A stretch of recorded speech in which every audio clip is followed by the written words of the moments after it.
भारत भविष्य श्री राम वनवास यात्रा भाग 2। दोस्तों, जैसा कि आपने भाग 1 की वीडियो में देखा, कैसे श्री राम जी अपने वनवास में अयोध्या से निकलकर श्रृंगेरपुर पहुँचे, फिर प्रयाग, चित्रकूट, सतना से होते हुए दंडकारण्य के घने वनों में चले गए। उसके बाद पंचवटी, और पंचवटी में रावण द्वारा सीता हरण हुआ। अगर आपने भाग 1 नहीं देखा है तो लिंक डिस्क्रिप्शन में है, ज़रूर देखिए। अब चलते हैं आगे। सीता माता की खोज में श्री राम जी सब तीर्थ पहुँचे और पक्षीराज जटायु से मिले। इसी जगह पक्षीराज जटायु ने भगवान श्री राम को माता सीता के हरण के बारे में बताया तथा श्री राम जी ने उनका अंतिम संस्कार भी किया। यहाँ पर पक्षीराज जटायु का एक मंदिर भी है। उसके बाद श्री राम जी तुंगभद्र नदी की ओर चलते चलते माता सीता की खोज में पर्णशाला पहुँचे, जो कि आज के आंध्र प्रदेश में स्थित है। रामायण काल में तुंगभद्र नदी को ही पंपा नदी कहते थे। यहाँ से चलकर श्री राम कर्दिगुड़ पहुँचे। कर्दिगुड़ में धनु नाम के गंधर्व से मिले, जो कि शाप के कारण कंदम राक्षस बना हुआ था। श्री राम ने इनका उद्धार किया। धनु गंधर्व ने ही श्री राम को शबरी आश्रम तथा सुग्रीव से भेंट करने के लिए कहा। फिर श्री राम जी पहुँचे माता शबरी के आश्रम।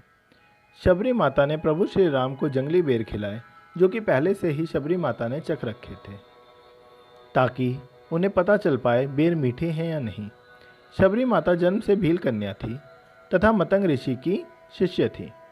मतंग ऋषि ने ही शबरी माता को बताया था कि श्री राम अपने अनुज लक्ष्मण के साथ तुम्हारे यहाँ आएंगे, उनके स्वागत के लिए तत्पर रहना और उनको हनुमान तथा सुग्रीव के से भेंट करने के लिए बोलना और ऋषिमुख पर्वत का मार्ग बताना। कुछ जगहों पर शबरी आश्रम छत्तीसगढ़, सूरत, गुजरात, केरल में भी होने के दावे किए जाते हैं, पर इनका कोई सबूत नहीं है। शबरी आश्रम के बाद श्री राम जी ऋषिमुख पर्वत की ओर बढ़े। यहाँ उनकी भेंट वानर राज सुग्रीव तथा हनुमान जी से हुई। यहाँ श्री राम जी ने बाली का वध किया। ऋषिमुख पर्वत वानरों की राजधानी किष्किंधा के निकट स्थित थी। ऋषिमुख पर्वत तथा किष्किंधा नगर आज के कर्नाटक हम्पी में स्थित है। फिर श्री राम जी वानर सेना के साथ तिरुचापुल्ली पहुँचे। वहाँ से कोदिकराई, वहाँ पर श्री राम जी के पदचिन्ह आज भी मौजूद हैं। यहाँ से बढ़ते हुए श्री राम रामानाथनपुरम पहुँचे। यह तीनों स्थान वर्तमान के समय पे तमिलनाडु पर ही स्थित हैं। यहाँ पर ही रावण के छोटे भाई विभीषण जी अपने कुछ मंत्रियों के साथ श्री राम जी से मिलने आए। रामेश्वरम, इसके बाद भगवान श्री राम पहुँचे रामेश्वरम। रामेश्वरम प्रसिद्ध हिंदू तीर्थ केंद्र है। रामायण के अनुसार भगवान श्री राम ने रावण से युद्ध में विजय प्राप्त करने के लिए यहाँ भगवान शिव की पूजा की थी।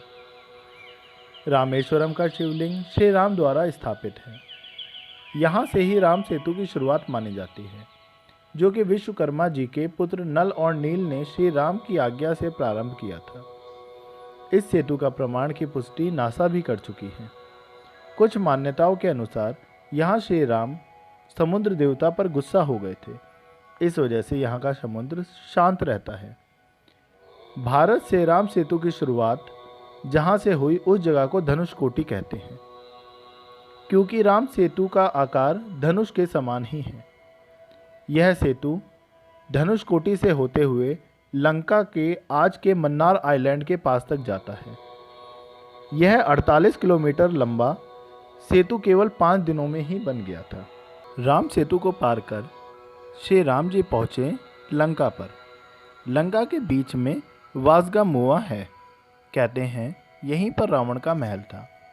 यहीं पर श्री राम की और रावण की सेना का युद्ध हुआ। श्रीलंका के नुआरा अलिया पहाड़ियों के आसपास रामायण के पुरातात्विक चिन्ह आज भी स्थित हैं, जैसे रावण फॉल, रावण गुफाएं, अशोक वाटिका इत्यादि। वासगा मुआ के पास दुनुविला है। इस स्थान पर भगवान श्री राम ने रावण पर ब्रह्मास्त्र चलाया था तथा लगाना वह स्थान है जहां पर रावण का शरीर गिरा। यह दोनों स्थान लगभग एक दूसरे से 50 किलोमीटर दूर हैं। लंका के कुछ और प्रमुख स्थान: ध्युरुम पोला, यहाँ पर सीता माता की अग्नि परीक्षा हुई थी। वंथारा मुलई। युद्ध के बाद कुछ समय श्री राम ने यहाँ आराम किया था। मुनेश्वरम। रावण राक्षस के साथ एक ब्राह्मण भी था। उसको मारने के बाद श्री राम पर ब्रह्म हत्या का पाप लग गया था। उसके प्रायश्चित की पूजा श्री राम ने यहाँ पर ही की थी। फिर श्री राम, लक्ष्मण, सीता सहित पुष्पक विमान से अयोध्या वापस चले गए। जय श्री राम। दोस्तों, वीडियो अच्छी लगी तो लाइक करें। भारत भविष्य के चैनल को सब्सक्राइब करें। Thanks for watching.